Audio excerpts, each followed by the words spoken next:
ઈશ્વરભાઈ મકવાણા છે જે મારી પાસે 9 તારીખે આવેલા અમદાવાદથી. તો ઈશ્વરભાઈ મકવાણા જે બીજી વાર આવે છે અને મેં એમને જણાવ્યું કે અત્યારે વિડીયો આપી રહ્યા છે તો એમના મોએ સાંભળો. કેવું છે તમારું? નમસ્કાર સાહેબ. નમસ્કાર. મારું નામ ઈશ્વરભાઈ મકવાણા. હું અમદાવાદથી આવું છું. હું આવ્યો ત્યારે ખરેખર મને ખૂબ તકલીફ હતી. અત્યારે જીતભાઈ વાઘેલા સાહેબની કૃપાએ ખૂબ જ સારું અને એમના અનુભવ પ્રમાણે મને એમને રિઝલ્ટ આપ્યું કે મને ખૂબ સારું છે. ધન્ય છે.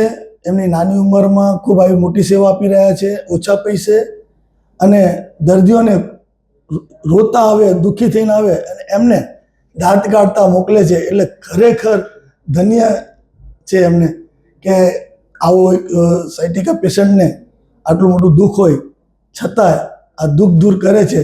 એટલે આનેથી વિશેષ હું બીજું કાંઈ કહી શકતો નથી.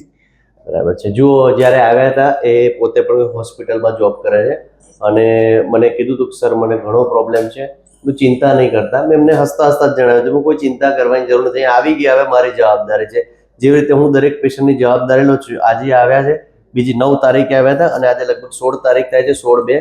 એમને 100% રિઝલ્ટ મળી ગયું છે મારી પાસે. અચ્છા ઈશ્વરભાઈ, સાયટિકાના પેશન્ટોને શું કહેવા માંગો છો? એમણે મારી પાસે આવવું જોઈએ?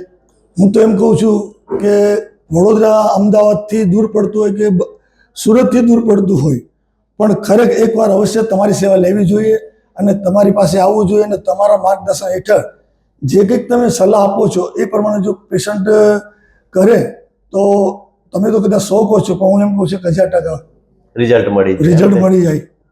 જો હું તો ફરી પણ જણાવું છું, સાયટિકા, ફ્રોઝન શોલ્ડર, સર્વાઇકલ એટલો મોટો પ્રોબ્લેમ છે જ નહીં. અહીંયાથી ફાઇલની ઉપર એક સ્કેનર આપેલું જ છે, પેશન્ટ અહીંયાથી જાય છે, એ મુજબ ફોલો કરશે, રિઝલ્ટ મળશે ને મળશે જ. ઓકે, ધન્યવાદ.